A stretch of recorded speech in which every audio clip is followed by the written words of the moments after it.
बंदी छोड़ सतगुरु रामपाल जी परमेश्वर जी की जय हो। परमपिता परमात्मा सारी सृष्टि के रचनहार कुल मालिक असंख्य ब्रह्मांडों के स्वामी जगत गुरु तीनों लोकों में प्रवेश करके सबका भरण पोषण करने वाले राजाधिराज आत्माधार नाथों के नाथ देवों के देव महादेव सर्वेश्वर महेश्वर मृत्युंजय अजरो अमर आदि अनादि सनातनी प्रभु जगत पिता जगदीश्वर श्री श्री 1008 की उपाधि के वास्तविक अधिकारी अकाल मूर्त सौद स्वरूपी राम वासुदेव सर्वगतम ब्रह्म परम पूज्य प्रथम पूज्य परम संत परम पुरुष परम धनी परम दयालु सत्य कबीर हक्का कबीर अल्लाहु कबीर अल्लाहु अकबर बाखबर अल्लाह ताला जगत के तारणहार जगत के मुक्तिदाता जगत के जगन्नाथ हारे के सहारे हिंदुओं के राम मुसलमानों के अल्लाह सिखों के वाहिगुरु ईसाइयों के मसीह दया के सागर दया निधि करुणा के सागर करुणा निधि स्वयंभू परिभू संकट मोचन कष्ट हरण मंगल करण दुख भंजन अविगत कबीर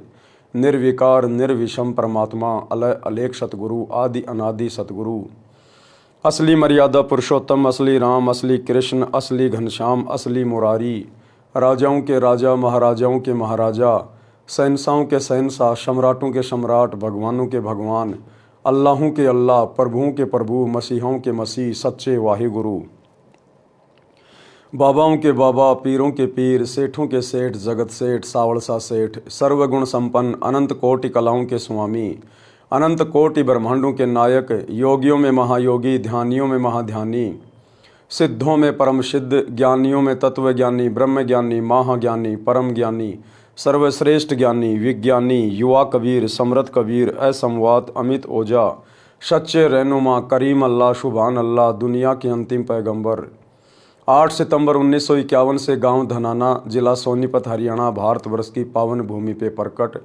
रियल कल्कि भगवान श्री नारायण साकार हरि श्री बाबा साहिब नूर अनंत परमात्मा संत श्रोमणी सतगुरु रामपाल जी परमेश्वर जी के चरण कमल में साध संगति से जुड़े हुए देश विदेश से आप और हम सभी सत्सेवक भाई बहनों का अनंत कोटि दंडवत प्रणाम। सत्साई भाई और बहनों, दया परमपिता परमेश्वर जी की सारी सृष्टि के रचनहार की सतगुरु रामपाल जी परमेश्वर जी के विशेष आशीर्वाद से उनकी विशेष अनुकंपा से उन्हीं के कर कमल से लिखित पवित्र पुस्तक जीने की राह के ऊपर वीडियो बनाने की श्रृंखला जारी है। इसी श्रृंखला में आज हमारा ये 11वें नंबर का वीडियो है। प्रत्येक वीडियो में गुरुदेव भगवान के आशीर्वाद से भगत हो चाहे जगत हो हमें भक्ति मार्ग से संबंधित बहुत सारी बातें पता चल रही है, जिन बातों को सुनकर हमारी रुचि और अधिक अध्यात्म की ओर अग्रसर हो रही है। भाई और बहनों, जीने की राह यदि इंसान को मानव शरीरधारी स्त्री या पुरुष को कोई बता सकता है तो केवल परमात्मा सतलोक से चलकर स्वयं ही सतगुरु की भूमिका करके सत्संग करते हुए बता सकते हैं। अन्यथा इस पृथ्वी पर एक जीव दूसरे जीव को जीने की राह नहीं बता सकता। जीने की राह केवल यही नहीं है, बचपन में खेले कूदे बड़े हुए पढ़ाई करी, उससे थोड़े बड़े हुए शादी हुई बच्चे हुए उनका पालन पोषण किया बुढ़ापा आया और फिर मर गया। नहीं, असल में जीने की राह है इस मनुष्य जन्म से भक्ति पूर्ण करके और मोक्ष प्राप्त करवाना, क्योंकि ये मनुष्य जन्म हमें सिर्फ और सिर्फ परमात्मा की सत भक्ति करके जन्म मरण के रोग से छुटकारा प्राप्त करने के लिए ही मिलता है। और यदि हमें इस मनुष्य जन्म में पूर्ण परमात्मा सतगुरु रूप में नहीं मिले, यदि हमें उनकी सत भक्ति नहीं मिली, तो हम अपने इस शरीर को बर्बाद करके फिर 184 योनियों में और नरक में महाकष्ट भोगने के लिए चले जाते हैं। आज इस पृथ्वीवासियों का सौभाग्य है कि ये कलयुग की बिचली पीढ़ी है, भक्ति युग है, परमात्मा स्वयं सतगुरु रूप में धरती पे प्रकट हैं। मौका बिल्कुल भी ना गंवाएं, किसी के कहने से ना चलें, देखा देखी में ना सोचें ना विचार करें। अपनी आंखों से एक बार सतगुरु रामपाल जी के कर कमल से लिखित पवित्र पुस्तकों को पढ़ें, गूगल से डाउनलोड करें, विशेषकर ज्ञान गंगा और जीने की राह, तथा यूट्यूब पर सत्संग सुनिए सृष्टि रचना सतगुरु रामपाल जी। अन्यथा भाइयों और बहनों, ये मनुष्य जीवन आपका बर्बाद है, बर्बाद। आप चाहे देश के राजा हैं या मुख्यमंत्री हैं, कुछ भी हैं, बहुत बड़े पैसे वाले हैं, व्यापारी हैं, आज आपका पूरे विश्व में नाम है, लेकिन ये शरीर छूटने के बाद में आपका ये नाम कहीं का नहीं रहेगा। आपकी ये धन संपदा आपके साथ नहीं जाएगी। आपका ये शरीर भी 2 मुट्ठी राख बन जाएगा, गधे लौटेंगे उसके ऊपर, गधे। और यदि आपने बहुत ही ज़्यादा नाम कर लिया, बहुत ज़्यादा आपने कुछ कर दिया, ज़्यादा से ज़्यादा आपकी एक मूर्ति बना दी जाएगी चौराहे पे। सारा दिन आधा किलो मिट्टी फाकोगे गाड़ियों की, और साल में एक बार आपको नहला धुला के आपके ऊपर फूलों की माला डाल दी जाएगी, आपकी जयंती मना दी जाएगी। बाकी 363 दिन आपके सर के ऊपर कौवे गोबर करेंगे, बीट करेंगे, बीट। कोई आपकी मिट्टी उड़ाने भी नहीं आएगा कोई, जो आप अपना नाम करने के लिए, दुनिया के लिए ना जाने क्या क्या करके चले गए। ये दुनिया मतलबी है, स्वार्थी है, केवल अपने स्वार्थ के कारण लोगों को याद करती है। बाकी लोग बुढ़ापे में अपने माँ बाप को ठोकर मार देते हैं। आपकी चौराहे वाली मूर्ति किसी के क्या काम की। तो भाइयों और बहनों, यदि नाम भी करना है तो भक्ति मार्ग में करो। सतगुरु की शरण में आके भक्ति पर लगकर फिर दिखाओ, तुम्हारा इस जगत में भी नाम होगा। जैसे धन्ना सेठ का नाम है क्योंकि वो भगत था, मीराबाई का नाम है, वो भगत थी, नरसी भगत का नाम है, वो भगत था, सेव शमन का नाम है क्योंकि वो भगत थे। बाकी तो दुनिया अपने दादा परदादाओं को साल में एक बार याद करती है जब उनके श्राद्ध आते हैं, उनको भी कोई याद नहीं करता। तुम बाहर वालों को कौन याद करेगा। इसलिए सच्चा सतगुरु धरती पे प्रकट है, आप और हमारा सौभाग्य है। तो सतगुरु रामपाल जी के सत्संग अपने मोबाइल पर, यूट्यूब पर सुनना शुरू करें और अपने जीवन को धन्य बनाएं। तो पिछले वीडियो में गुरुदेव भगवान ने हमें किस प्रकार से समझाया कि घर घर में लड़ाई झगड़ा है, घर घर में कलह है। कारण क्या है? संतों का अभाव। और यदि किसी ने किसी संत की शरण भी ग्रहण कर रखी है तो वो नकली है, वो शास्त्र विरुद्ध साधना बताने वाला संत है। उसके वचन में शक्ति नहीं है, उसकी भक्ति में वो शक्ति नहीं है जिससे आपकी घर की कलह मिट सके, आपका ये 84 लाख योनियों का कष्ट कट सके, आपके जन्म मरण का रोग समाप्त हो सके। उन शास्त्र विरुद्ध साधना बताने वाले आचार्य शंकराचार्यों के वश की बात नहीं है। जब तक सच्चे सतगुरु के सत्संग आपके घर में प्रवेश नहीं होंगे, जब तक सच्चे संत की आप शरण ग्रहण नहीं करेंगे, तब तक आपके संस्कारों में कोई बदलाव नहीं हो सकता। और इसी प्रकार से आपका घर लड़ाई झगड़े का केंद्र बना रहेगा। अकाल आकस्मिक दुर्घटनाएं होंगी आपके घर में। कभी युवा बेटा मर गया, कभी युवा बेटी मर गई, कभी एक्सीडेंट में पूरा का पूरा परिवार तबाह हो गया। वो आपके नकली आचार्य शंकराचार्य, पोप, पादरी आपको नहीं बचा पाएंगे। इसलिए सच्चे सतगुरु के सत्संग सुनना अति शीघ्र शुरू करें। तो आज हम आगे बढ़ते हैं पवित्र पुस्तक जीने की राह, पेज नंबर 80, पार्ट नंबर 11। गुरुदेव भगवान ने एक शब्द के माध्यम से हमारी आत्मा को जगाना चाहा है कि ये आत्मा रिश्ते नातों में उलझ कर बैठी है। ये मेरा जवाई, ये मेरी बेटी, ये मेरा बेटा, ये मेरी पुत्र वधू, ये मेरी सास, इन्हीं रिश्ते नातों में उलझ के बैठी है। और ना जाने कब वो सास मर जाए, कब वो दामाद मर जाए, कब वो बेटा बेटी मर जाए, एक सेकंड का भरोसा नहीं है। तो परमात्मा कहते मनुष्य जन्म प्राप्त करके सत भक्ति कर, कुछ सुकर्म कर ले। सुकर्म ये नहीं होता कुत्ते को रोटी डाल दी, गाय को रोटी डाल दी, किसी को कम्बल दे दिया, तीर्थों पे जाके घूम के आ गए। ये भी सुकर्म है, लेकिन इन सुकर्मों से हमारा अगला जन्म नहीं संवरेगा।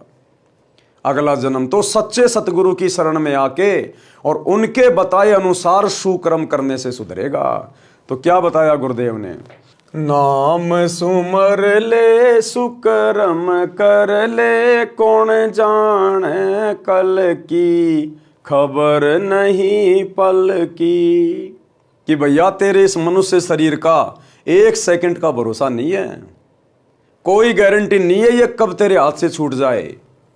उससे पहले पहले जिस काम को करने के लिए परमात्मा ने मनुष्य शरीर दिया है, सतगुरु की सत भक्ति कर ले।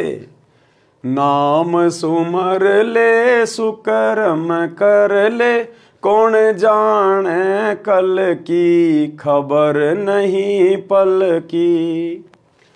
कोडी कोडी माया जोड़ी, बात करे छल की। कोडी कोडी माया जोड़ी, बात करे छल की। पाप पुण्य की बांधी पोटरिया, कैसे हो हल की, खबर नहीं पल की। कि पूरी जिंदगी सतगुरु की शरण के अभाव में, दुनिया को देखते हुए, कंपटीशन के चक्कर में उसका बेटा नौकरी लग गया, उसने ये फैक्ट्री खोल ली, उसने बड़ी बड़ी कोठियां बना ली, बड़ी बड़ी कार ले आया। माता पिता अपने बच्चों को इसी लालच में पढ़ाते हैं कि पढ़ लिख के नौकरी लगेगा, घर में दो पैसे आएंगे, चाहे ईमानदारी से आओ चाहे बेईमानी से आओ।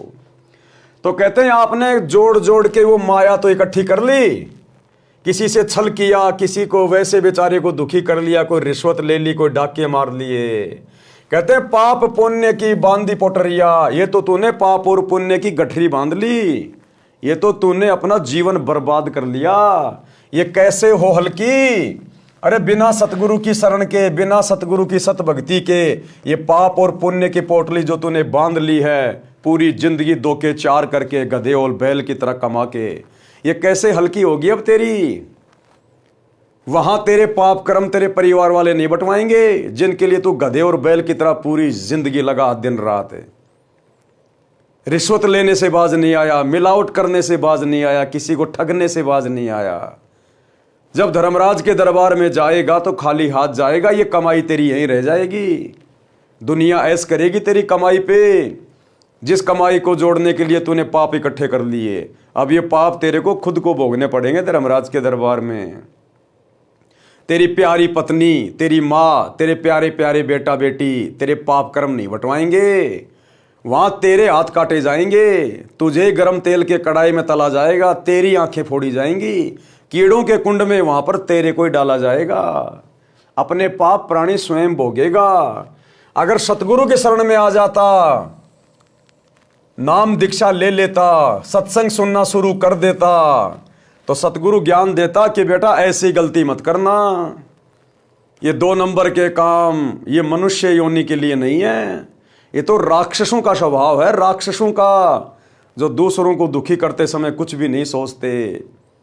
आप इंसान हो, स्त्री या पुरुष, हमें यह जन्म परमात्मा की प्राप्ति के लिए मिला है, और परमात्मा की प्राप्ति होगी सुकर्म करने से, सत्कर्म करने से, दान धर्म करने से।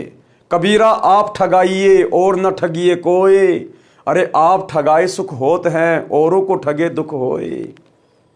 तो साधु संत फिर हमें ये ज्ञान देंगे, ये शिक्षा देंगे।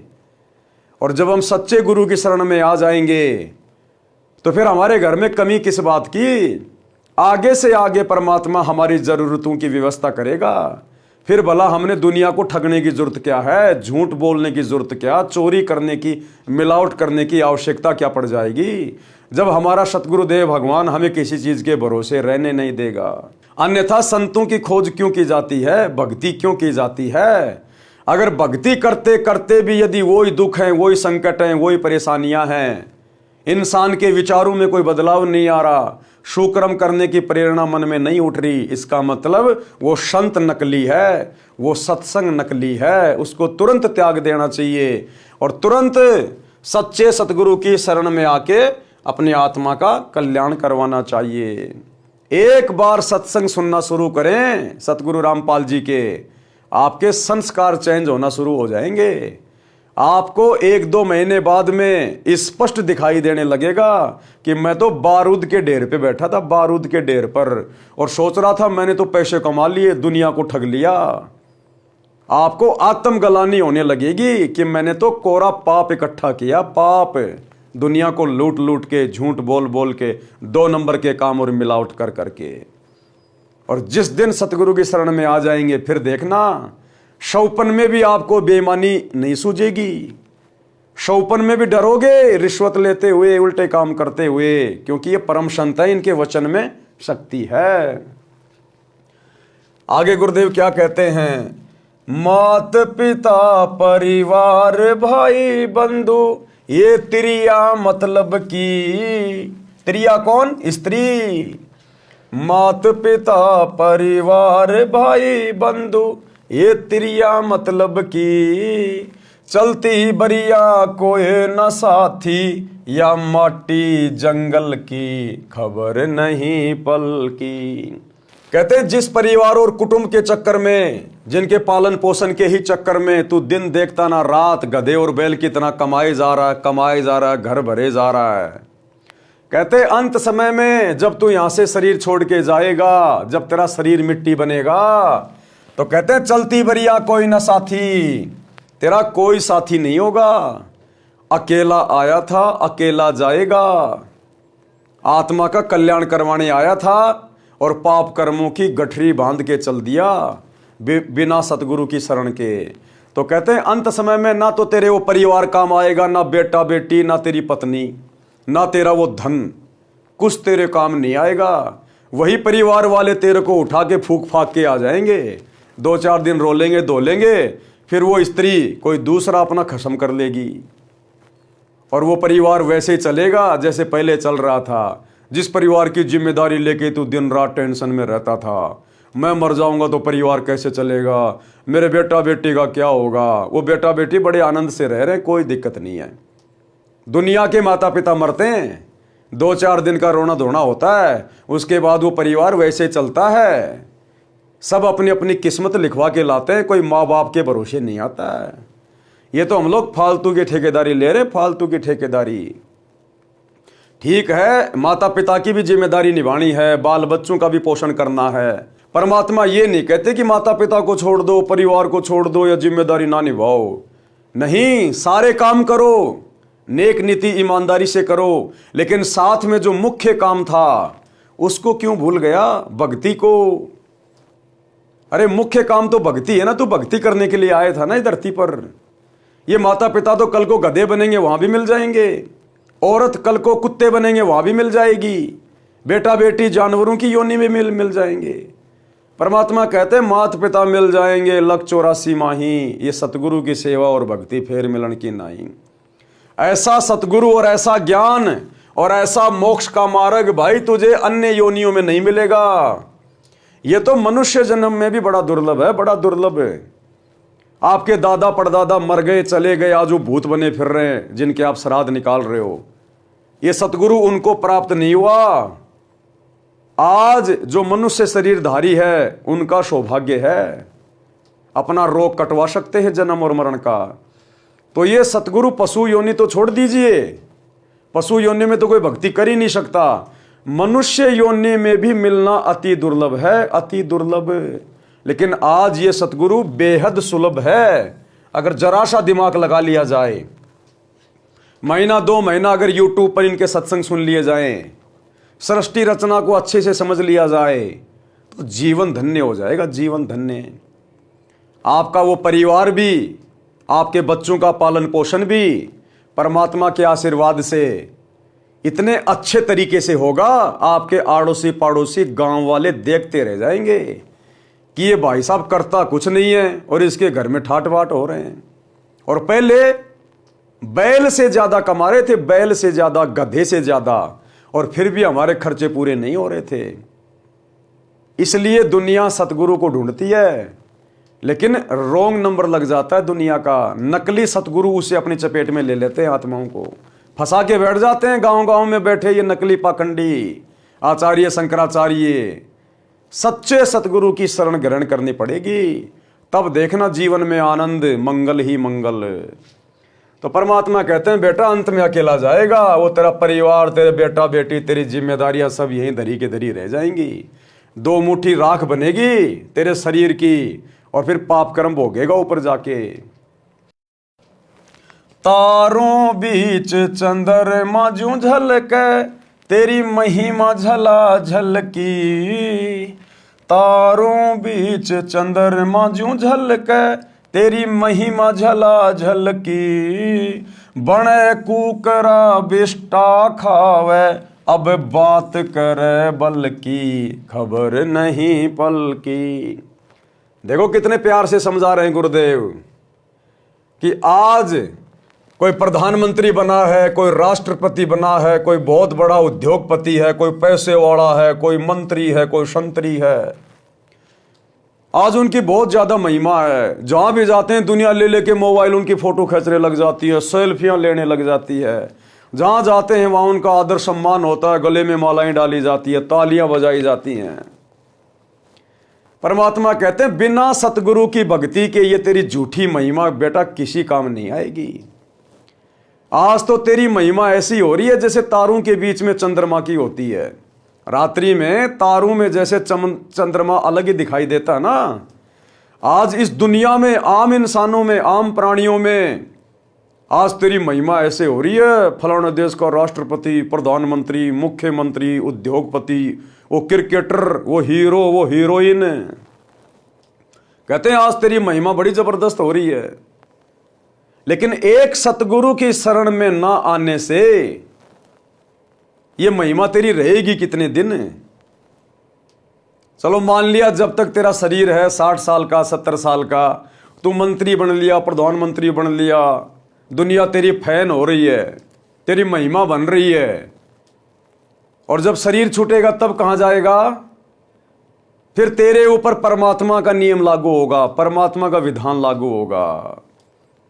सीधा 84 लाख योनियों में तेरे को डाला जाएगा। और 84 लाख योनियों में क्या बनेगा? कुत्ता। क्या खाएगा? टट्टी, गोबर। कहते बने कुकरा बिष्टा खावे और इब बात करे, बल्कि वर्तमान में तो धरती तोल रहा है। सेनाएं तेरे आगे पीछे रहती हैं, बॉडीगार्ड तेरे आगे पीछे चल रहे हैं। तेरे पास रहने की कमी नहीं, खाने की कमी नहीं, एरोप्लेन में यात्राएं कर रहा है, दुनिया तेरी फैन है। और शरीर छूटने के बाद में कुत्ता बनेगा, गोबर खाएगा, टट्टी खाएगा, दुनिया की गालियां खाएगा, कुत्ता कुत्ता। कहते कहां गई वो तेरी महिमा? तू देख नहीं रहा क्या? ये दुनिया भर के कुत्ते, गधे, सूअर, बैल ये क्या खा रहे हैं, कैसे रह रहे हैं, कैसे कैसे कष्ट में अपना जीवन व्यतीत कर रहे हैं? क्यों भाई? अरे इन जानवरों ने ऐसा क्या बुरा कर दिया जो बेचारे ये इतना कष्ट भोग रहे हैं? आत्मा तो इनके अंदर भी है, सुख दुख इनमें भी है, मोह ममता इनके अंदर भी है। ये इतना दुखी क्यों? और इंसान तू इतना सुखी क्यों? ये वही अफलातून है, ये गधे, कुत्ते, बैल, ऊंट, ये वही राजा, महाराजा, मंत्री, प्रधानमंत्री, वो क्रिकेटर, वो बॉलीवुड वाले, ये ही है वो जो पूरी जिंदगी अपनी झूठी महिमा करके चले गए और अंत समय में इनकी ये दुर्गति हो रही है। आज एक सच्चे सतगुरु की भक्ति ग्रहण ना करने के कारण है, क्योंकि सतगुरु के भक्ति के बिना संस्कार नहीं कटते। 84 लाख योनियों का कष्ट नहीं कटेगा, ये चक्कर नहीं कटेगा। और 84 में चक्कर काटने के बाद फिर तेरे को नरक में ठोका जाएगा। नरक में गरुड़ पुराण पढ़ लेना, नरक क्या होता है। तो कहते हैं संसार की झूठी महिमा है, 4 दिन की झूठी महिमा। आगे की सोच, आगे की नाम सुमर ले, शुक्रम कर ले, कौन जाने कल की, खबर नहीं एक पल की। आगे क्या कहते हैं परमात्मा? ये संसार रैन का सुपना, जैसे ओश बूंद जल की, सत्य नाम बिना सब साधना, गार्या दल दल की, खबर नहीं पल की। कि ये दुनिया, ये संसार, कहते हैं ये तो एक रात्रि के सपने के जैसी है। जैसे हम लोगों को रात्रि में सौपन आता है, हम सेठ बन जाते हैं, राजा बने हैं, दिल्ली बंबई में घूम रहे हैं, हवाई जहाज में घूम रहे हैं, बड़े बड़े होटलों में खा रहे हैं।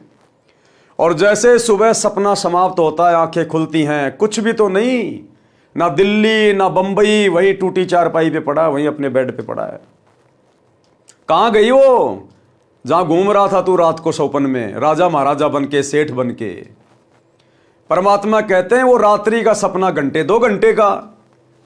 अरे ये जीवन भी तो एक सपना है, ये थोड़ा सा लंबा है। ये किसी का 30 साल का, किसी का 40 साल का, जिसकी जितनी उम्र है वो केवल सपने में जी रहा, सपने में, क्योंकि परमानेंट नहीं है। तेरे दादा परदादा देख ले, तेरी पीढ़ियां देख ले, कोई 60 साल जिया, कोई 70 साल, कोई 80 साल, कोई 100 साल। तू कितने दिन जिएगा? जाना तो तेरे को भी पड़ेगा। जैसे उनके सपने टूट गए ऐसे तेरे भी टूटेंगे।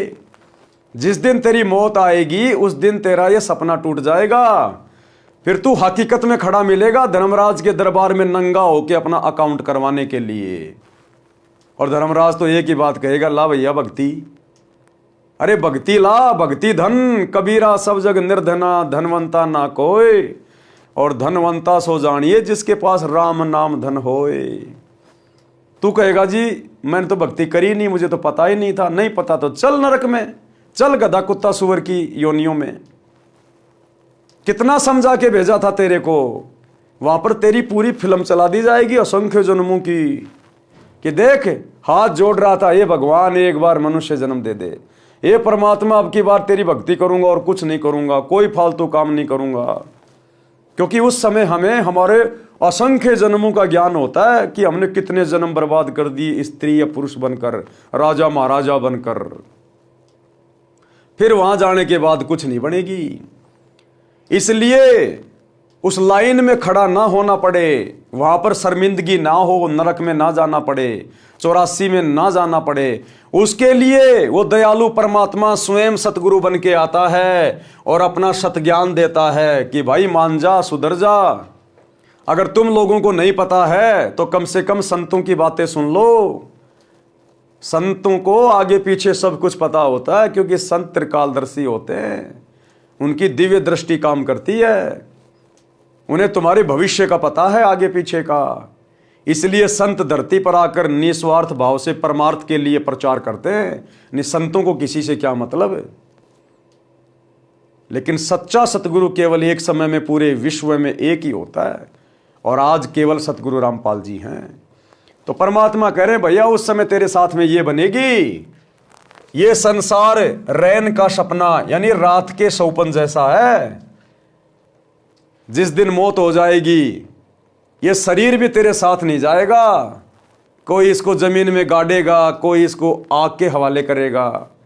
वो तेरे बेटा बेटी, परिवार, धन संपत्ति, खेत खलियान, तेरे फार्म हाउस, तेरे यार दोस्त, तेरी कार कोठी, तेरा वो पद, तेरे वो फैन, तेरे वो फॉलोवर, सब यहीं के धरे रह जाएंगे। अकेला जाएगा, तेरे साथ कोई नहीं जाएगा। फिर किसके सहारे रहेगा? फिर तुझे कौन बचाएगा? वहां तेरी कोई महिमा नहीं करेगा, वहां तो भगत की महिमा होती है, भगत की। धर्मराज भी अगर कांपता है तो भक्ति के सामने कांपता है। यहां चाहे देश का राजा बन के चला जा और भक्ति करी नहीं, वहां पर कान पकड़ के उठक बैठक निकलवाई जाती है। वहां नहीं चलती है प्रधानमंत्री, ये राष्ट्रपति वाली दादागिरी, प्रधानमंत्री वाली ये पावर वहां नहीं चलती।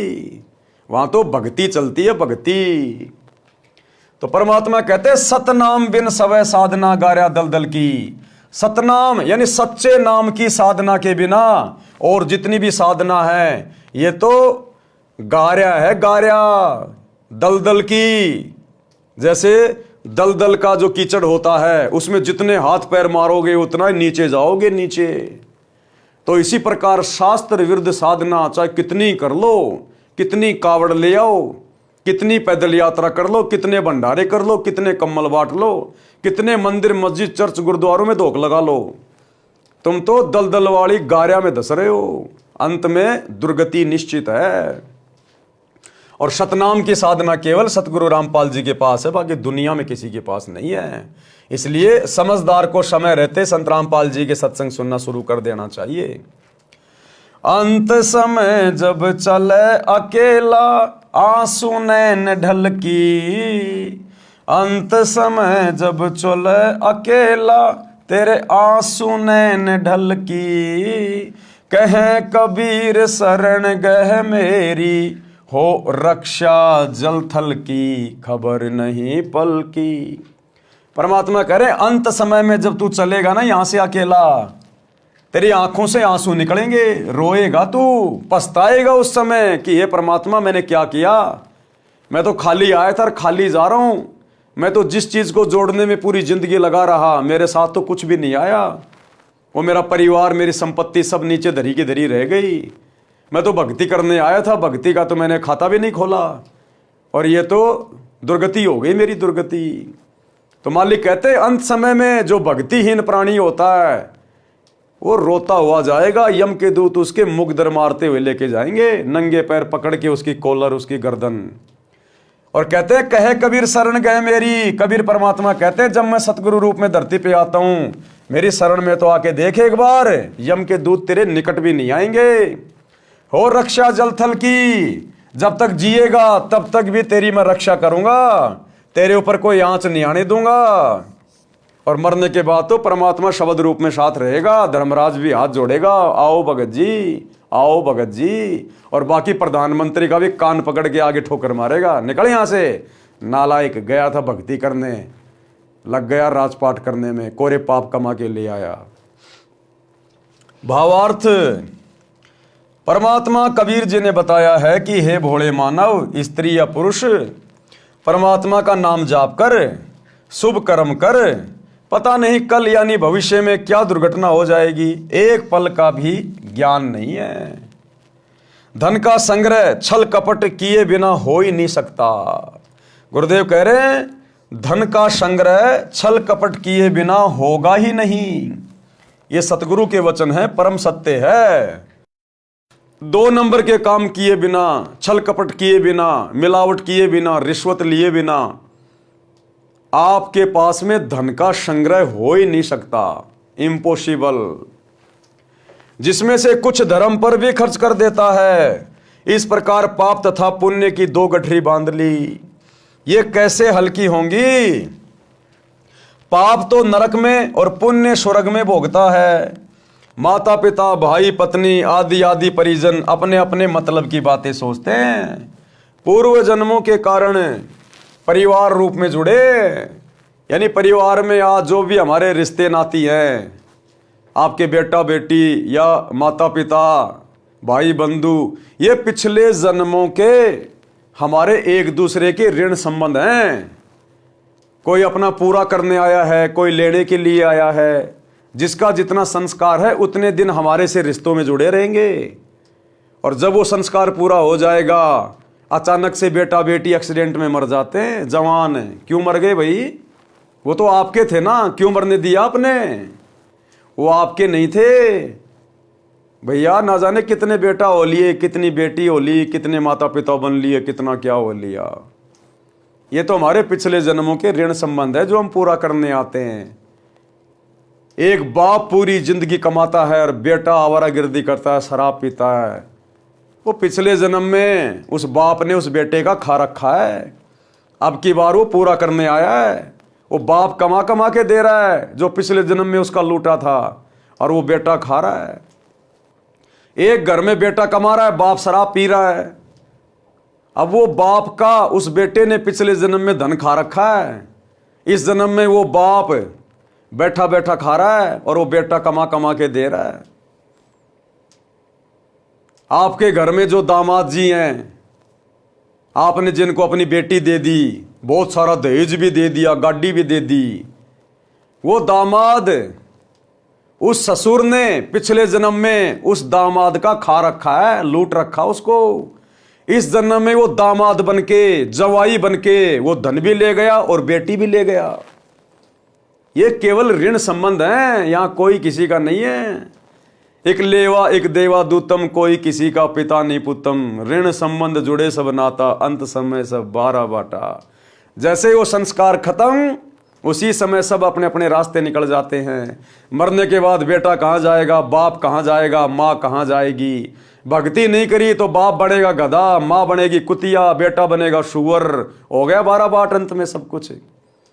और अगर सतगुरु की शरण में आ जाते, सत्संग सुन लेते, नाम दीक्षा ले लेते, तो सतगुरु अपने विमान में बैठा के ले जाता, विमान में बैठा के अपने सतलोक में। ना या गधा बनना, ना कुत्ता बनना, ना किसी का लेना, ना किसी का देना। और भैया मरना तो है, अमर तो कोई रहेगा नहीं, चाहे जो मर्जी हो, मरना तो है। अगर मरना है तो फिर आगे का भी क्यों ना सोच ले कि मरने के बाद आगे कहाँ जाएंगे, ठिकाना कहाँ होगा हमारा। थोड़ा उस पर भी तो विचार कर लो 2 मिनट शांति से बैठ के कि मरना तो पड़ेगा, और मरेंगे तो शरीर भी साथ नहीं जाएगा, बाकी चीजें तो जानी नहीं है। तो आगे क्या ठिकाना, मैं जाऊंगा कहां मरने के बाद? वो संत बताते हैं, सच्चा सतगुरु बताएगा, उनके सत्संग सुनने की जरूरत है। ये दुनिया केवल तुम्हें यहां का ज्ञान दे सकती है, ज्यादा धन कैसे कमाया जाएगा, 2 नंबर के काम कैसे किए जाएं, दुनिया को कैसे ठगा जाए, ये दुनिया केवल तुम्हारे को कर्म बिगाड़ने वाली बातें समझा सकती है। लेकिन संत तुम्हारे कर्म सुधारने वाली बातें बताएगा, इसलिए संतों की जरूरत पड़ती है। जिसका समय पूरा हो जाएगा, संस्कार समाप्त होता जाएगा, वह तुरंत परिवार छोड़कर चला जाएगा। जैसे रेल में डिब्बा भरा होता है, जिसने जहां जहां की टिकट ले रखी है वहां वहां उतर कर चले जाते हैं। ये परिवार रेल के डिब्बे की तरह है, मृत्यु के उपरांत ये शरीर मिट्टी हो जाता है, उस समय तेरा कोई परिवार का सदस्य साथी नहीं होगा। एक व्यक्ति अपनी पत्नी से बहुत प्रेम करता था। अब समझा रहे हैं परमात्मा कि परिवार में ही उलझ कर रहने वाले, अपने जीवन को बर्बाद करके जाने वाले, जरा सा ध्यान दो। एक व्यक्ति अपनी पत्नी से बहुत प्रेम करता था। वृद्ध हुआ तो उसकी मृत्यु निकट थी।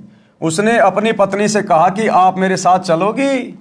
वह तुरंत मना कर गई कि ना, मैं ना मरूं तेरे साथ, तेरे तो 3 साल छोटी सूं। वृद्ध को उस दिन सदमा हो गया। उसने उससे बात करना भी बंद कर दिया। निकट आए तो मुंह मोड़ ले, बोले कुछ नहीं। 60 वर्ष के साथ में उस वृद्ध को पहली बार एहसास हुआ कि कोई किसी का नहीं है। यदि उस वृद्धा को समझ होती और वास्तविक प्रेम होता तो कहती कि मुझे भी साथ ले चलना। वृद्ध ने क्या साथ ले जाना था, वो तो मजाक कर रहा था, कोई साथ थोड़ी लेके जाना था। उसका मन खुश हो जाता, आसानी से मर जाता। समय से पूर्व वृद्धा को कौन मारता? इससे सिद्ध है कि वास्तविक प्रेम की बातें दूर की कोडी हैं, सब स्वार्थ के कारण जुड़े हैं, स्वार्थ के कारण।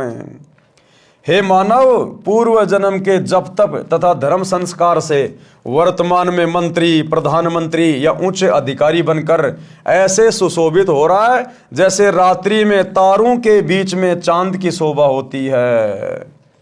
यदि सत्संग विचार नहीं सुने तो आत्मज्ञान के बिना परमात्मा की भक्ति ना करके भविष्य के जन्म में कुत्ता बनकर बिष्टा यानी गोबर टट्टी खाएगा। बड़े कुकरा खावे बिष्टा। अब तू अपने बल यानी शारीरिक शक्ति, पद की ताकत की बातें करता है, फिर पशु बनकर महान कष्ट उठाएगा। नर से फिर तू पशुआ कीजे, गद्दा बैल बनाई। मरने के बाद क्या होगा भक्तिहीन प्राणी का? नर यानी इंसान से फिर तू पशु बनेगा, गधा कुत्ता सुअर बनेगा, बैल बनेगा, ऊंट बनेगा। तेरे नाक में नाथ डाली जाएगी, फोड़ फोड़ के खेत में जोता जाएगा। नर से फिर तू पशुआ कीजिए, गद्दा बैल बनाई। और ये 56 भोग कहाँ मन बोरे, कुरड़ी चरने जाई। आज छोटा मोटा कोई अधिकारी बन के, कोई पद पोस्ट प्राप्त करके और अपनी ताकत का जो अहंकार करता है ना, बेवजह लोगों को परेशान करता है। कहते हैं बिना भक्ति के अगले जन्म में ऊंट बनेगा, बैल बनेगा। तेरे नाक को फोड़ के नाथ डाली जाएगी, रस्सा डाला जाएगा और यूं खींच खींच के चलाया जाएगा तेरे को, खींच खींच के। बिना सतगुरु की भक्ति के कितनी बड़ी आफत मोल ले रहा है। शब्दार्थ, जो मनुष्य स्त्री या पुरुष सत्य भक्ति शास्त्र अनुसार गुरु से दीक्षा लेकर नहीं करता, वह मृत्यु के पश्चात पशु जीवन प्राप्त करता है। वह गधे या बैल के शरीर प्राप्त करता है। मानव शरीर में स्वादिष्ट भोजन खाता था।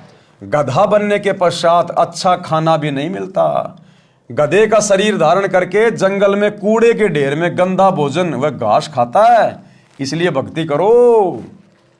आज तो लक्स के साबुन से नहा रहा है, बड़े बड़े महंगे महंगे खुशबूदार शैम्पू लगा रहा है, सेंट लगा रहा है? जरा सी कोई गंदगी लग जाए तो शर्ट को उतार के नई ले लेता है। और एक भक्ति ना करने से अगले जन्म में गधा बन के राख के ऊपर लौटेगा, राख के ऊपर। जिंदगी में कोई तुझे एक बार भी नहीं नहलाएगा, एक बार भी। ये दुर्गति होगी फिर इस इंसान की। ये 4 दिन की महिमा, उसके बाद कष्ट ही कष्ट। हे मानव, संसार में तेरा जीवन ऐसे है जैसे सुबह ओस के जल की बूंदें घास पर चमक रही होती हैं, जो कुछ समय में समाप्त हो जाती हैं। इसलिए पूर्ण सतगुरु से सतनाम की यानी सच्चे नाम जाप मंत्र लेकर भक्ति करके जीव का कल्याण करा ले। सच्चे शास्त्र अनुकूल भक्ति मंत्र के अतिरिक्त सब शास्त्र विरुद्ध साधना तो दलदल की गारा के समान है, निकालने की बजाय दुगना फंसाती है। वह साधना परमेश्वर कबीर जी के पास थी तथा कुछ संतों को भी परमेश्वर कबीर जी ने बताई थी, परंतु उनको अन्य को बताने को मना किया था। वर्तमान में सन 1997 से मुझदास रामपाल दास के पास है। मेरे अतिरिक्त वर्तमान में किसी भी संत व गुरु के पास शास्त्र प्रमाणित भक्ति मंत्र नहीं है। ये दावा वर्तमान में सतगुरु रामपाल जी के अलावा कोई भी आचार्य शंकराचार्य नहीं कर सकता कि पूरे विश्व में मेरे अलावा और किसी के पास में शास्त्र अनुकूल मोक्ष प्राप्त करवाने वाली साधना नहीं है। कोई भी आचार्य शंकराचार्य दावा नहीं कर सकता। ये क्या दावा करेंगे? देश में 4 शंकराचार्य एक एक वेद को लेके बैठे, इनको तो वेदों का ज्ञान भी पूर्ण नहीं है। एक एक वेद को लेके बैठे, एक एक वेद को। और कभी इनके यूट्यूब पे इनके वीडियो देखना, गाय के पीछे पड़े हुए, गाय के पीछे, गाय को माता बना दो, गाय को माता बना दो। अरे गाय माता बन गई तो तेरा क्या भला हो जाएगा? और क्या माता बनने से उस गाय का भला हो जाएगा? उस गाय को क्या पता तू माता बन गई, तू देश का राष्ट्रीय पशु बन गई, उस गाय को क्या पता? वो तो पशु योनि है, जैसे सूअर वैसे गाय। और गाय को माता बना दो, गाय को माता बना दो, ये है शंकराचार्यों का ज्ञान। अरे कोई मनुष्य को शिक्षा दे, मनुष्य जन्म का उद्धार कैसे हो। नहीं तो ये शंकराचार्य और उनके फॉलोअर अगले जन्म में गाय बन के घूमेंगे, बैल बन के घूमेंगे। ये हाल है भाई और बहनों इन संतों का। इसलिए सतगुरु रामपाल जी के अलावा पूरे विश्व में वर्तमान में ये शास्त्र अनुकूल साधना और किसी के पास नहीं है। आओ दीक्षा लो और अपना तथा अपने परिवार का जीवन सफल बनाओ। यदि आप जी ने मेरे यानी रामपाल दास के अतिरिक्त किसी अन्य पंथ के संत या गुरु से दीक्षा ले ली तो वही बात होगी कि आसमान से गिरे और खजूर में अटके। अब ये सत्संग सुन के, ये ज्ञान सुनकर, ये पुस्तकें पढ़कर यदि आपने कहीं और से दीक्षा ले ली, किसी और नकली काल के दूत के जाके फंस गए तो आसमान से गिरे और खजूर में अटके, वहीं की वहीं रह जाओगे, वहीं की वहीं। घर के रहोगे ना घाट के। मैं लेखक पहले गांव-गांव में सत्संग करता था, यानी सन 1994 से सन 1993 से सतगुरु रामपाल जी जब तक ये करोथा का आश्रम नहीं बना था 1999 में, तब तक गांव-गांव जाकर आदरणीय गरीबदास जी के ग्रंथ साहिब का पाठ करते थे और 3 दिन का सत्संग किया करते थे। मेरा सत्संग सुनते जो आत्मा को हिलाकर रख देता है, मेरे से नाम दीक्षा नहीं लेते, अन्य संतों से दीक्षा लेते थे, वहां से कोई लाभ नहीं हुआ। कई वर्ष भटककर मेरे से दीक्षा ली तो सुखी हुए। बता रहे हैं परमात्मा पहले ही कि जब शुरुआत में मैं सत्संग करता था तो सत्संग तो मेरा सुन लेते थे और दीक्षा किसी आड़ोसी पाड़ोसी के कहने से राधा स्वामी में ले ली, जय गुरुदेव में ले ली, निरंकारी में ले ली। और 10-5 साल वहां भटकने के बाद जब उनकी दुर्गति होती है ढंग से, तब आते वापस रो पीट के कि महाराज जी गलती हो गई। फिर महाराज जी से दीक्षा लेते और कुछ ही समय में परमात्मा घर में वो सुख दे देते जो वहां 10-10 साल से धक्के खाने के बाद भी उनको देखने को भी नहीं मिलते थे। उपरोक्त सत्संग वचनों से निष्कर्ष निकलता है कि यदि सत्संग के विचार सुनने को मिल जाएं तो घर स्वर्ग बन जाता है, उसके बिना नरक सा जीवन जीना पड़ता है। इस प्रकार विश्व उद्धार संभव है। सब प्यार प्रेम से जीवन यापन करके मोक्ष प्राप्त कर सकते हैं, ये अति अनिवार्य है। यानी भक्ति करना इस मनुष्य जीवन के लिए अति अनिवार्य है। इस मनुष्य जीवन का दूसरा कोई कर्म नहीं है। बाकी आपके प्रारब्ध में पहले से लिखा हुआ है, कब आपकी शादी होगी, कब आपका बेटा होगा, कब आपकी मौत होगी, कब आपके माँ बाप मरेंगे, क्या आप काम धंधा करेंगे, सब कुछ आपके भाग्य में पहले से फिक्स होता है। इसलिए सच्चे सतगुरु की शरण में आकर शत भक्ति करके अपने जीव का कल्याण करवाना, 84 लाख योनियों और नरक से छुटकारा प्राप्त करना, एकमात्र यही मनुष्य जन्म प्राप्त करने का मुख्य मकसद होता है। और ये मकसद केवल यहां से सफल होगा। दूसरा चाहे ब्रह्मा विष्णु महेश की गोद में जाके बैठ जाना, कुछ नहीं मिलेगा। वर्तमान की कुछ सत्य कथाएं, यानी सतगुरु रामपाल जी से उपदेश लेने के बाद जो परिवार पहले उजड़े पड़े थे, उनका घर नरक हुआ पड़ा था, सतगुरु की शरण में आने के बाद किस कदर वो आत्माएं उभर गई। आज उनका घर स्वर्ग समान हो चुका है। नोट, निम्न कथा यहां पर तथा शेष पृष्ठ 299 पर पढ़े। भगत सुरेश दास के उजड़े परिवार को बसाया। गांव डिग्गल पाना गंजा, भगत का नाम सुरेश एलावत तथा भगतमती का नाम यशवंती। डिग्गल गांव गवाह है कि भगत सुरेश शराब, सुल्फा, तंबाकू का घड़ा आदि था। एक नंबर का नशेड़ी था भगत सुरेश। घर की ठोर बटोर कर रखा था। बहन यशवंती यानी सुरेश की पत्नी असाध्य रोग से पीड़ित थी। 2 लड़के छोटी आयु के थे जो पिता को घर पर आते देख छुप जाते थे। घर में झगड़ा रहता था। बहन यशवंती का एक भाई हरियाणा पुलिस में डीएसपी था, जो अब सेवानिवृत्त हो चुका है। नाम है भगत राजेंद्र सिंह राठी, गांव भापड़ोदा। उसने अपनी बहन के उपचार में कोई कसर नहीं छोड़ी, क्योंकि जीजा तो दारू पीता था, एक नंबर का नशेड़ी था। तो यशवंती का जो भाई था वो हरियाणा पुलिस में डीएसपी था। उसने अपनी बहन के इलाज करवाने में कोई कसर नहीं छोड़ी, जिसका राजेंद्र नाम था। उसने अपनी बहन के उपचार में कोई कसर नहीं छोड़ी थी, परंतु व्यर्थ रही। मेरा एक भगत, गुरुदेव कह रहे हैं कि मेरा एक भगत जो हरियाणा पुलिस में नौकरी कर रहा है, वह आर्य समाज के महान प्रचारक श्री जौहरी सिंह जी का बेटा है। गांव जसराना, जिला सोनीपत। इसके साथ मेरा छोटा भाई महेंद्र भी हरियाणा पुलिस में नौकरी करता था, जिसको सन 2016 में रिटायर होना था, परंतु परमार्थी मिशन के उद्देश्यों को समझकर सन 2005 में रिटायरमेंट लेकर मेरे साथ हाथ बटा रहा है। मेरा भाई एसपी रोहतक का ड्राइवर था। क्या कह रहे गुरुदेव? मेरा भाई एसपी रोहतक का ड्राइवर था। भगत जयबीर मलिक डीएसपी झज्जर का ड्राइवर था। दोनों जब मिलते थे तो मेरा भाई उससे इस ज्ञान की चर्चा करता था। पहले तो आर्य समाजी होने के कारण भगत जयबीर जी बहुत दुखी हुए, अपने आचार्यों से मिले, परंतु अंत में सत्य को आंखों देखकर मान लिया कि सच्चाई यही है। कहाँ? सतगुरु रामपाल जी के पास। भक्ति अगर कहीं है तो केवल यही है। उसने सन 1994 में मेरे से दीक्षा ले ली। सन 1995 से 1996 तक भगत राजेंद्र सिंह राठी झज्जर में कार्यरत थे तथा जयबीर जी उनके ड्राइवर थे।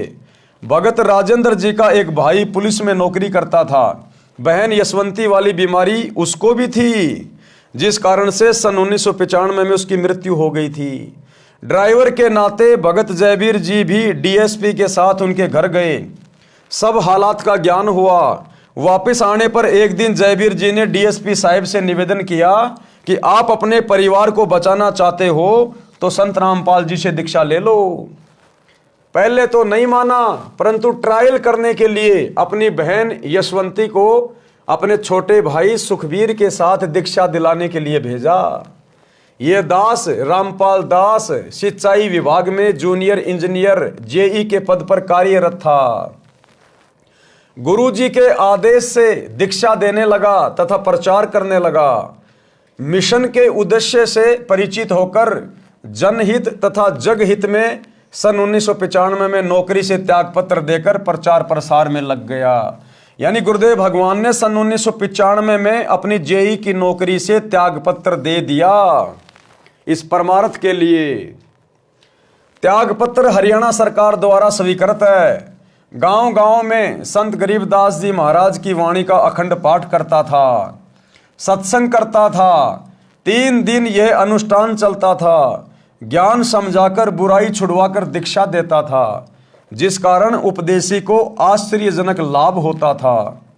इसी क्रम में एक दिन सन 1996 में गांव पंजाब खोड़ दिल्ली में भगत जगदीश जी के घर पाठ चल रहा था। भगत जगदीश भी प्रथम श्रेणी का शराबी उत्पाती शराब पीता था तथा डीटीसी दिल्ली में नौकरी करता है। उसकी पत्नी की लाइलाज बीमारी भी मुजदास से दीक्षा लेने के पश्चात ठीक हो गई थी। कर्ता परमात्मा है, उसकी शक्ति संत के माध्यम से आती है।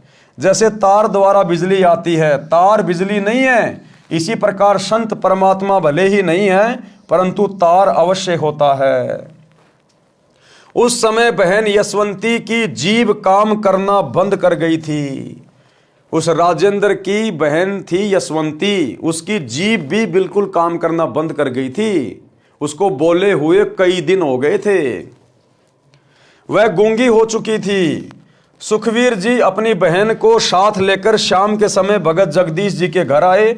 मेरे को सब समस्या बताई। वे दोनों भाई बहन रात्रि में सत्संग सुनकर वहीं रुक गए। बहन यशवंती को नाम दिया, प्रसाद खिलाया। सुबह उठकर वह अपने भाई से बोली, भाई मैं बोलने लग गई हूं। वो यशवंती जो भयंकर बीमारी से पीड़ित थी, उसके भाई राजेंद्र ने, डीएसपी ने दुनिया भर का पैसा लगा दिया लेकिन ठीक नहीं हुई। अंत में उसकी जुबान भी काम करना बंद कर गई, गूंगी हो गई। और जिस दिन सतगुरु रामपाल जी से रात्रि के समय नाम लिया, प्रसाद खाया और जाकर सो गई, सुबह उठी तो अपने भाई से बोली, भाई मैं तो बोलने लग गई, मैं तो स्वस्थ हो गई, मैं ठीक हो गई हूं।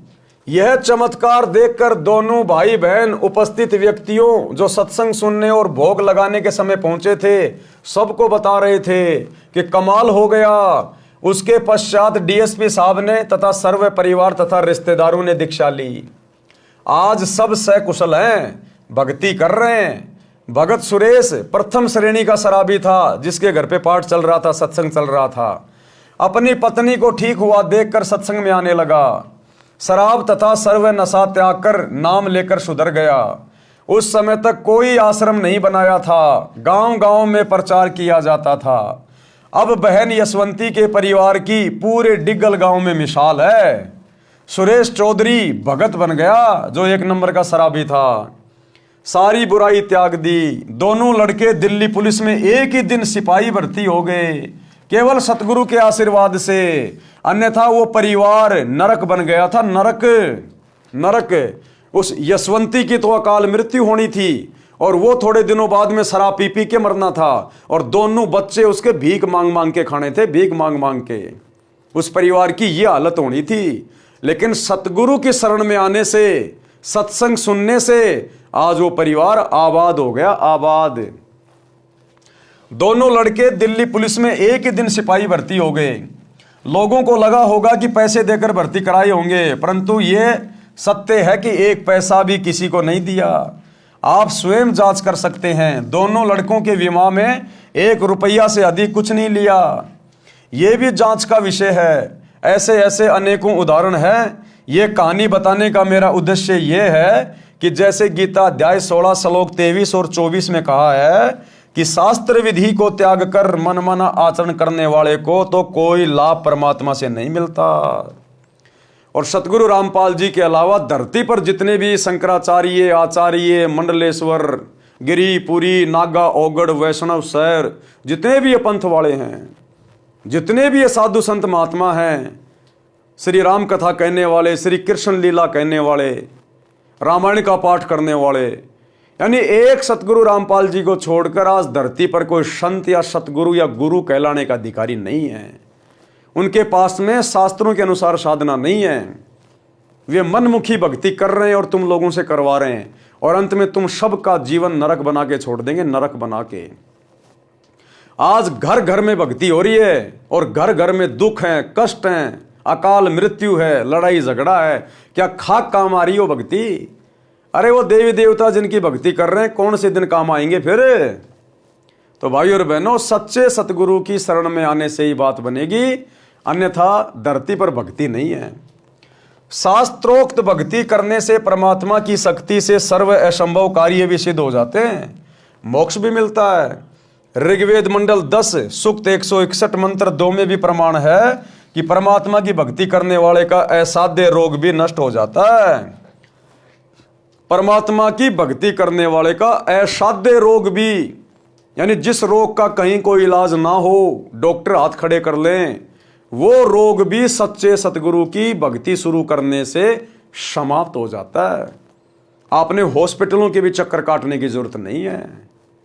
अब इतना सब कुछ बिल्कुल निःशुल्क, फ्री, मुफ्त। लेकिन भैया आ वही पाएगा सतगुरु की शरण में जिसके पिछले जन्म के संस्कार मजबूत हैं। परमात्मा कहते हैं सकल पदार्थ है जगमाही, कर्महीन नर पावत नाही। जो कर्महीन होगा वो सतगुरु के विषय में चाहे उसको कितना समझा दो, उसके कान पर जू भी नहीं रेंगेगी। वो तो इसी प्रकार से अपना जीवन बर्बाद करके जाएगा और अपने परिवार का भी। यदि रोगी मौत के निकट भी पहुंच गया हो तो सत्य भक्ति करने वाले को स्वस्थ करके परमात्मा 100% यानी 100 साल की आयु प्रदान कर देता है। यानी भक्त पूरी आयु जीवित रहता है। जैसे पहले बिजली का विस्तार नहीं हुआ था तो आटा हाथ से चलने वाली चक्की से माता बहनें पीसा करती थी। पुरुष हाथ से, दरात से पशुओं का चारा यानी शानी काटा करते थे। फिर हाथ से चलाने वाली मशीन गंडासे का आविष्कार हुआ, वह भी कठिन कार्य था। वर्तमान में बिजली की शक्ति से आटा चक्की चलती है, गंडासे यानी शानी काटने की मशीनें चलती हैं। असंभव कार्य हो रहा है, शीघ्र तथा सुगम हो रहा है। बिजली का विधिवत कनेक्शन लेना होता है, बिजली की मर्यादा का पालन करना होता है, अन्यथा सुखदायी बिजली विनाश का कारण बन जाती है। जिस प्रकार आपने घर में बिजली का कनेक्शन ले लिया, अब बिजली का कनेक्शन लेने के बाद आपके सारे काम आसान हो जाएंगे। आटा भी मशीन पीसेगी, पशुओं का चारा भी मशीन काटेगी, जूस भी मिक्सी बनाएगी, घर में लाइट आएगी, गर्मी में कूलर पंखे चलेंगे। कितना आसान हो गया, जिंदगी कितनी सुगम हो गई। लेकिन वो बिजली का कनेक्शन तो ले लिया, अब आपने बिजली की जो मर्यादा है उनका भी ध्यान रखना पड़ेगा। अगर आपने कटे फटे या नंगे तार को हाथ लगा दिया तो उठा के फेंक देगी, घर में मौत भी हो जाएगी। ठीक इसी प्रकार आपने सतगुरु का ज्ञान समझकर सतगुरु से नाम दीक्षा तो ले ली, लेकिन अब आपने उनकी मर्यादाएं भी निभानी पड़ेंगी। जो जो मर्यादा सतगुरु हमें बताएंगे कि आपने क्या भक्ति करनी है, क्या नहीं करनी है, क्या क्या आपने धर्म कर्म करने हैं और क्या क्या सावधानियां रखनी हैं, ताकि आपका नाम खंड ना हो जाए, मर्यादा टूट ना जाए। अगर मर्यादा तोड़ोगे तो सतगुरु की भक्ति से फिर कोई लाभ नहीं होगा। कनेक्शन ले लिया और आपने अपनी लाइन को खराब कर दिया किसी कारण से, तो घर में फिर बिजली नहीं आएगी, सारी सुविधा बंद हो जाएंगी।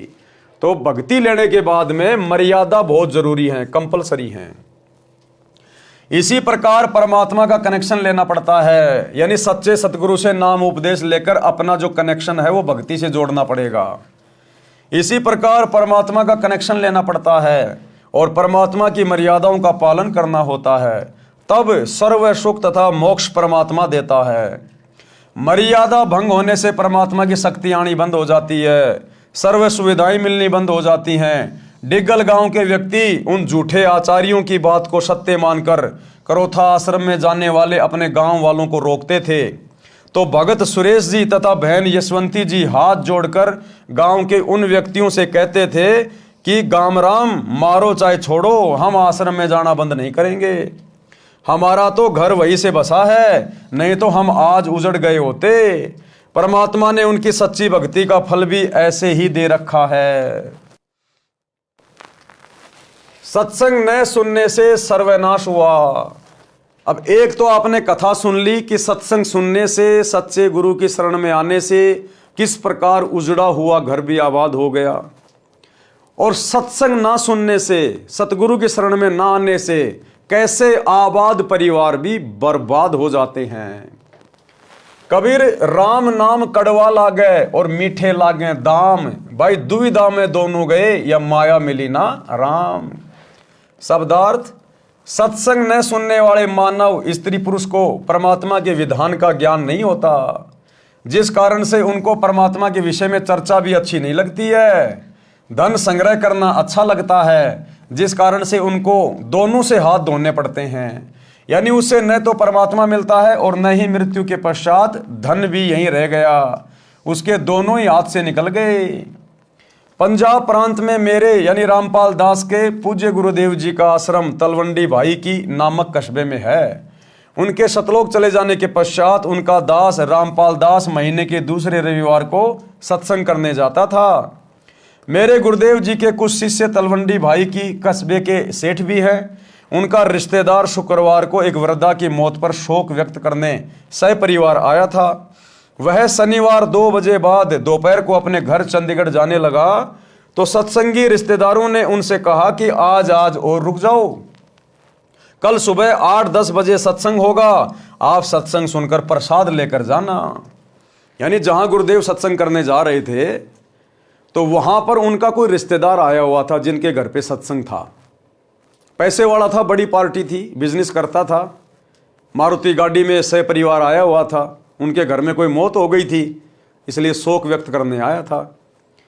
तो जब वो जाने लगा तो भक्तों ने कहा जी आज और रुक जाओ, 10-11 बजे गुरु जी का सत्संग है, 2-3 घंटे सत्संग होगा, सुन के आराम से चले जाना आप जी। लेकिन उसको तो भैया पैसे की चिंता हो रही थी कि मेरी पार्टी आई हुई है, उसको मैंने होटल में ठहराना है, उसके लिए मैंने बहुत ज़्यादा बंदोबस्त करने हैं, मेरा उसके साथ में एग्रीमेंट होना है, मैंने 5 लाख रुपए उससे कमाने हैं। अब 1995 में 1998 में 5 लाख रुपए भाई साहब आज के 15-20 लाख रुपए के बराबर थे। तो वो नहीं माना और सपरिवार बिना सत्संग सुने चल दिया। रिश्तेदार ने कहा कि कल रविवार को एक पार्टी आएगी, 2 बजे उनसे मेरा अनुबंध होना है, यानी एग्रीमेंट है, जिसमें मुझे 5 लाख रुपए का लाभ होगा। यह घटना सन 1998 की है। सत्संगियों ने आग्रह किया कि आप रविवार को 11 बजे सुबह चलोगे तो भी आप समय पर पहुंच सकते हो, फोन करके उन्हें सूचित कर देंगे कि वे कुछ देर से आ जाएंगे। परंतु वह नहीं माना क्योंकि उसको तो पैसे दिखाई दे रहे थे 5 लाख। उसके परिवार में कुल 4 सदस्य थे, पत्नी तथा बेटा बेटी। चारों अपनी मारुति कार में सवार होकर चंडीगढ़ के लिए शनिवार को रवाना हो गए। चंडीगढ़ से कुछ पहले अंबाला शहर के पास एक बजरी का भरा ट्रक खराब हालत में खड़ा था। उसके पिछले टायर निकाल रखे थे, जैक लगा रखा था। माया के लोभी को केवल 5 लाख का ही लाभ नजर आ रहा था। यानी वही बातें सोचता हुआ गाड़ी चला रहा था, पार्टी आएगी, एग्रीमेंट करूंगा, उस बिजनेस में मुझे 5 लाख रुपए मिलेंगे, 5 लाख से फिर ये करूंगा वो करूंगा। कार पूरी गति से चला रहा था। कार उस बजरी के भरे ट्रक के नीचे घुस गई, जैक हट गया, पूरा परिवार कुचल गया। बड़े दुख के साथ कहना पड़ रहा है कि यदि सत्संग सुनने के लिए रुक जाता तो ये नाश नहीं होता। माया के बिना तो काम चल जाता, परंतु काया के बिना यानी शरीर के बिना नहीं चलता, क्योंकि शरीर है तो परमात्मा की भक्ति करके आत्म कल्याण कराया जा सकता है। परमेश्वर कबीर जी ने सतर्क किया है कि कबीर राम नाम कड़वा लागे और मीठे लागे दाम, दुविधा में दोनों गए माया मिली ना राम। अब उसको सत्संग तो लग रहा था कड़वा और 5 लाख रुपए लग रहे थे मीठे। ये राम नाम कड़वा लागे और मीठे लागे दाम, और दुविधा में दोनों गए माया मिली ना राम। अब मर गया, पूरे परिवार को ले मरा, हो गया पूरा घर बर्बाद, मर गए सारे के सारे। वो एग्रीमेंट वहीं धरा का धरा रह गया, ना वो पैसा साथ गया और शरीर भी उसका भी सत्यानाश कर दिया, जिस शरीर से भक्ति करके मोक्ष प्राप्त कर सकता था। इसलिए भाई और बहनों, संतों की शरण अति आवश्यक है। कहते हैं संत शरण में आने से आई टले बला, और जय मस्तक में सूली हो कांटे में टल जा। अगर वो सत्संग सुनने के लिए रुक जाता तो वो बला संत टाल देता। संत इसीलिए तो प्रयास करता है अपने भक्तों में प्रेरणा करके। वो भगत उसको क्यों रोक रहे थे? गुरुजी की प्रेरणा से, क्योंकि गुरुजी को तो पता था ना आगे का क्या होने वाला और क्या नहीं होने वाला। लेकिन भैया वो नहीं माना तो अपनी दुर्गति करवा बैठा। शब्दार्थ, सत्संग ना सुनने वाले मानव स्त्री पुरुष को परमात्मा के विधान का ज्ञान नहीं होता, जिस कारण से उसको परमात्मा के विषय में चर्चा भी अच्छी नहीं लगती। धन संग्रह करना अच्छा लगता है, जिस कारण से उसको दोनों से हाथ धोने पड़ते हैं। यानी उसे न तो परमात्मा मिलता है और मृत्यु के पश्चात धन भी यहीं रह गया। उसके दोनों ही हाथ से निकल गए। इसलिए भाई और बहनों, सत्संग की ओर रुचि करो, आत्म कल्याण कराओ और जीवन की राह को आसान बनाओ।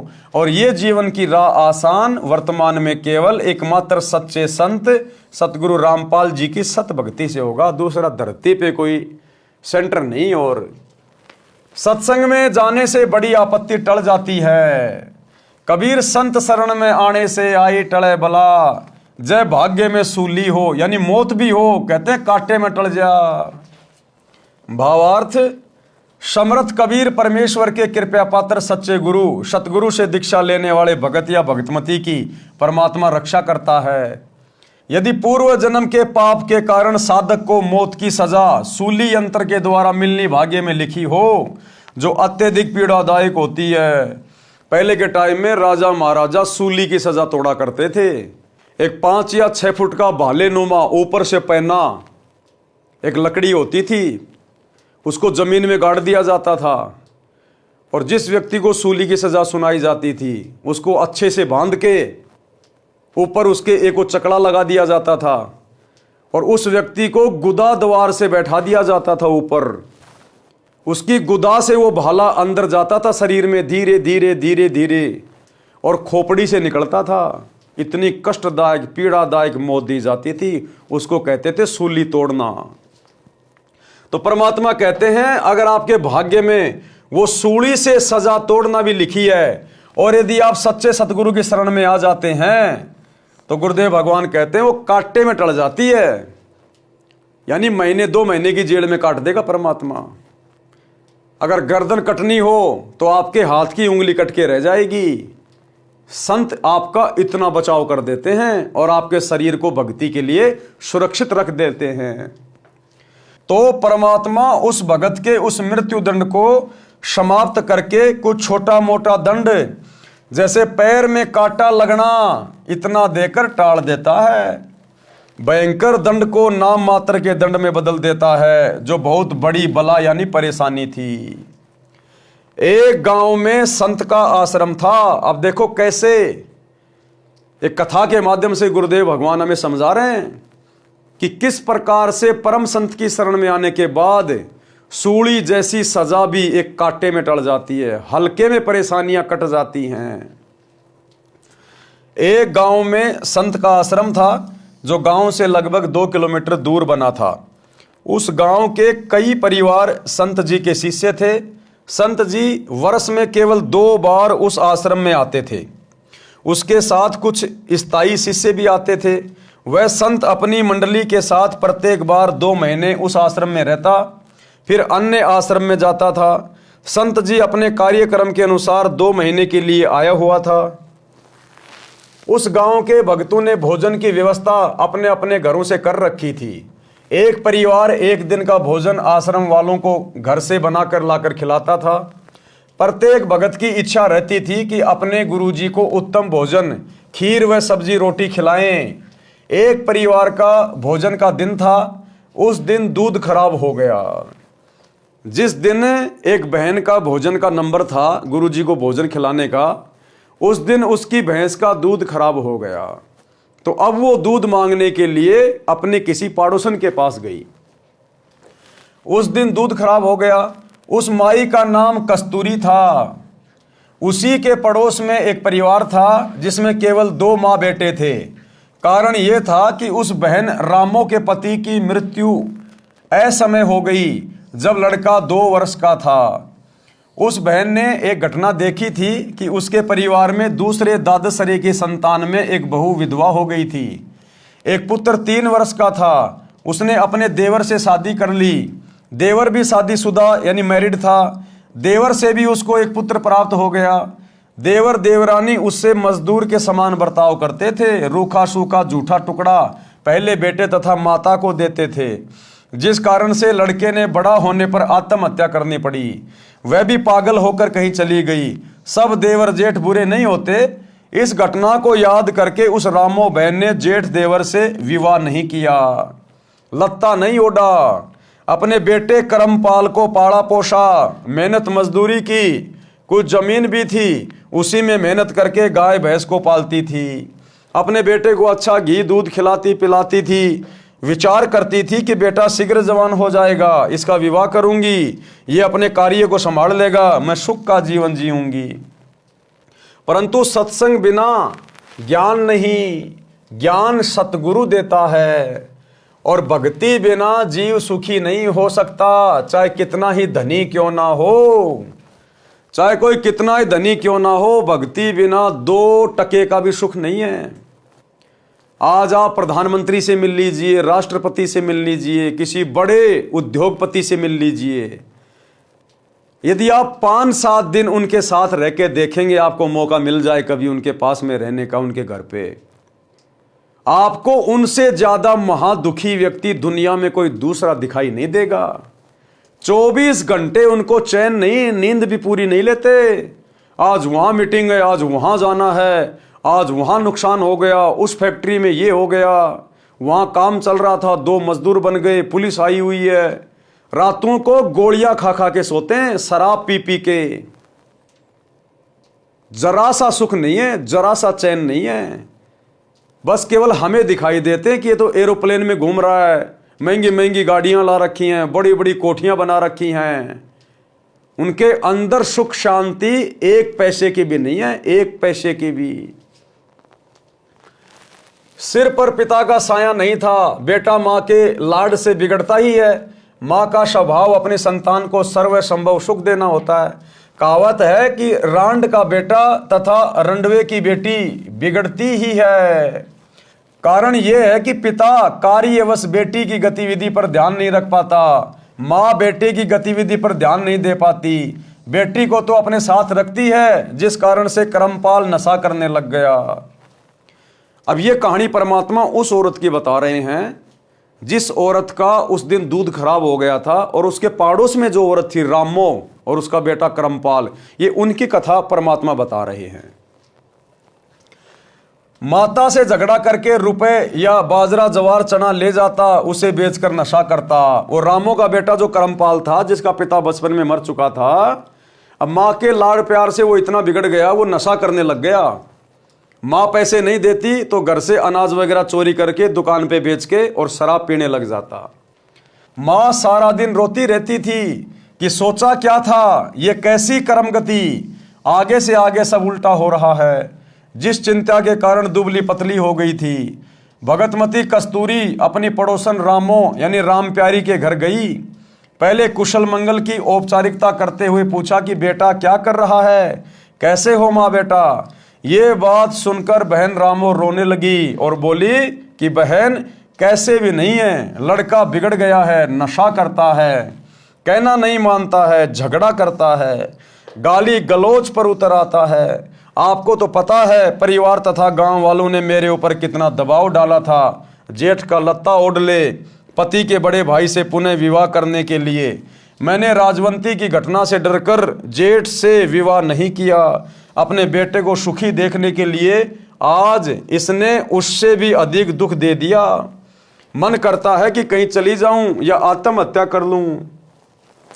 भगतमती कस्तूरी ने कहा कि बहन गलत बात नहीं सोचा करते, बड़ा होकर सुधर जाएगा। आप मर गई तो तेरे को पता है चाचे ताऊ सारी जमीन हड़प लेंगे, लड़के को अधिक नशा कराकर मार डालेंगे। ऐसा विचार न कर, एक काम करो, मेरे साथ सत्संग में चला करो। यहाँ अकेली के मन में ऐसे विचार आते रहेंगे, सूख कर काटा हो गई हो। रामो बोली ना बहन ना, मेरे को तो नगर के लोग वैसे ही शक की नज़र से देखते हैं। कोई व्यक्ति किसी कार्यवश घर आ जाता है तो छतों पर चढ़कर एक आंख से देखते हैं। आपके तो सिर पर धनी पति है, मैं सत्संग में चली गई तो जीना आराम कर देंगे, मुझे मरना ही पड़ेगा। बहन यूं बता आज सुबह सुबह कैसे आना हुआ। और रामो ने कहा कि बहन आज सुबह सुबह कैसे आना हुआ। कस्तूरी ने कहा कि बहन आपको तो पता ही है कि हमारे गुरुजी आश्रम में ठहरे हैं, आज भोजन कराने की बारी मेरी है। बहन खीर बनानी थी, दूध खराब हो गया, कुछ दूध उधार दे दे, कल लौटा दूंगी। यह बात सुनकर बहन रामो में करंट सा आ गया और दूध निकालकर बाल्टी खूंटी से लटका रखी थी, उठकर सारा का सारा दूध कस्तूरी की बाल्टी में डाल दिया। कस्तूरी ने कहा कि बहन कुछ तो रख ले, रामो बोली, बहन ना जाने कौन से जन्म का पुण्य उदय हुआ है, मुझ निर्भाग का दूध पुण्य में लगेगा। बस बहन ले जा, संतों भक्तों को भोजन करा।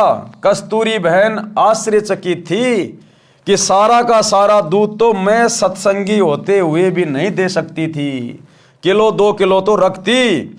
बहन रामो को तो सत्संग की प्रेरणा की आवश्यकता है कि ये तो अच्छी आत्मा है, बहुत दयालु आत्मा है, इसको तो सत्संग के बारे में कभी फुर्सत में समझाना पड़ेगा, बताना पड़ेगा। उस दिन तो कस्तूरी को समय नहीं मिला। अगले दिन के 11-12 बजे रामो के घर गई। गांव में 12 से 2 तक दिन का समय महिलाओं को बातें करने का मिल जाता है। 2 घंटे तक सत्संग की बातें जो गुरुजी से सुनी थी सारी बताई, परंतु लोकलाज के कारण रामो मानने को तैयार नहीं थी। बहन कस्तूरी ने बताया कि हे बहन, आपने मीराबाई का नाम सुना है? रामो बोली कि हाँ, श्री कृष्ण जी की भगतनी थी। कस्तूरी बोली कि वह मंदिर में जाती थी, ठाकुर परिवार में जन्म था, महिलाओं को घर से बाहर जाने पर प्रतिबंध था, परंतु मीराबाई ने किसी की परवाह नहीं की। फिर उसका विवाह राजा से हो गया। राणा जी धार्मिक विचार के थे, उसने मीरा को मंदिरों में जाने से नहीं रोका, परंतु लोक चर्चा से बचने के लिए मीरा जी के साथ 3-4 महिला नौकरानी भेजने लगा, जिस कारण से सब ठीक चलता रहा। कुछ वर्ष पश्चात मीरा जी के पति की मृत्यु हो गई। देवर राजगद्दी पर बैठ गया। उसने कुल के लोगों के कहने से मीरा को मंदिर में जाने से मना किया, परंतु मीराबाई जी नहीं मानी, जिस कारण से राजा ने मीरा को मारने का षड्यंत्र रचा। विचार किया कि ऐसी युक्ति बनाई जाए कि यह भी मर जाए और बदनामी भी न हो। राजा ने विचार किया कि इसे कैसे मारें। राजा ने कहा कि सपेरे एक ऐसा सर्प ला दे कि डिब्बे को खोलते ही खोलने वाले को डंक मारे और व्यक्ति मर जाए। ऐसा ही किया गया। राणा जी ने अपने लड़के का जन्मदिन मनाया। उसमें रिश्तेदारों तथा अन्य गणमान्य व्यक्ति आमंत्रित किए। राजा ने मीरा जी की बांदी यानी नौकरानी से कहा कि ले, यह बेशकीमती हार है, मेरे बेटे का जन्मदिन है, दूर दूर से रिश्तेदार आए हैं, मीरा को कह दे कि सुंदर कपड़े पहनकर इस हार को गले में पहन ले, नहीं तो रिश्तेदार कहेंगे कि अपनी भाभी जी को अच्छी तरह नहीं रखता, मेरी इज्जत बेइज्जती का सवाल है। अब उस डब्बे के अंदर उसने वो जहरीला सर्प पैक करवा के भेजा था मीरा को मारने के लिए कि आज अगर ये सांप इसको डस गया और ये मर गई तो मेरे ऊपर कोई शक नहीं करेगा, सब कह देंगे भैया हम भी वहीं थे, और उसको तो सांप ने डस लिया। बांदी ने उस आभूषण के डिब्बे को मीराबाई को दिया और राजा का आदेश सुना दिया। उस आभूषण के डिब्बे में विशैला काले सफेद रंग का सर्प था। मीरा ने बांदी के सामने ही उस डिब्बे को खोला। उसमें हीरे मोतियों से बना हार था। मीराबाई ने विचार किया कि यदि मैं हार नहीं पहनूंगी तो व्यर्थ का झगड़ा होगा, मेरे लिए तो ये मिट्टी है। ये विचार करके मीरा जी ने वह हार गले में डाल लिया। राजा का उद्देश्य था कि आज सर्प डंक से मीरा की मृत्यु हो जाएगी तो सबको विश्वास हो जाएगा कि राजा का कोई हाथ नहीं है, हमारे सामने सर्प डसने से मीरा की मृत्यु हुई है। कुछ समय उपरांत राजा मंत्रियों सहित तथा कुछ रिश्तेदारों सहित मीरा के महल में गया तो मीराबाई जी के गले में सुंदर महंगा हार देखकर राणा बौखला गया और बोला, बच्चलन ये हार किस यार से लाई है? मीराबाई जी के आंखों में आंसू थे। बोली कि आपने ही तो बांदी के द्वारा भिजवाया था। वही तो है। बांदी को बुलाया तथा पूछा कि वह डिब्बा कहाँ है। बांदी ने पलंग के नीचे से निकाल कर दिखाया, यह रहा राजा जी जो आपने भेजा था। राजा वापस आ गया। राजा ने सोचा कि अब की बार इसको विष में अपने सामने पिलाऊंगा, नहीं पिएगी तो सिर काट दूंगा। मीराबाई को विष से मारने की व्यर्थ कोशिश। तो भाई और बहनों, आज के वीडियो में हम केवल इतना ही लेंगे क्योंकि ये कहानी बहुत लंबी है, एक वीडियो में कंप्लीट नहीं हो सकती है। अभी तो इसमें रामोबाई की कहानी चलेगी, कैसे उसका बेटा कुसंगति में पड़ के चोरी करने लग गया, शराब पीने लग गया, फिर कैसे गुरुजी के आशीर्वाद से वो रामोबाई भी सत्संग में जाने लगी, उसने उपदेश ले लिया, और कैसे उसका बेटा उस कुसंगति से, नशे की आदत से, चोरी की आदत से बाहर निकला, और कैसे उसका घर स्वर्ग के समान हो गया और किस प्रकार से मीराबाई को जहर पिलाकर उसका देवर राणा मारने की व्यर्थ कोशिश करने लगा। आगे चलकर कैसे मीरा का जहर अमृत में परिवर्तित हुआ, कैसे परमात्मा ने मीराबाई की रक्षा की और कैसे मीरा ने समाज से संघर्ष करते हुए अपनी भक्ति को सफल किया। तो ये कहानी लंबी है, इसलिए एक वीडियो में कंप्लीट नहीं हो पाएगी, इसलिए आज के वीडियो में केवल इतना ही। कल रात्रि 8 बजे सभी भाई बहन फिर से लाइव जुड़िए। तब तक गुरुदेव भगवान हम सबको आज्ञा दें, इजाज़त दें, सद्बुद्धि दें, आशीर्वाद दें। बंदी छोड़ सतगुरु रामपाल जी भगवान की जय हो। भाई जो गुरु बचन पे डट गे, कट गे फंद 84 के, कट गे फंद 84 के, कट गे फंद 84 के। भाई जो गुरु बचन पे डट गे, कट गे फंद 84 के।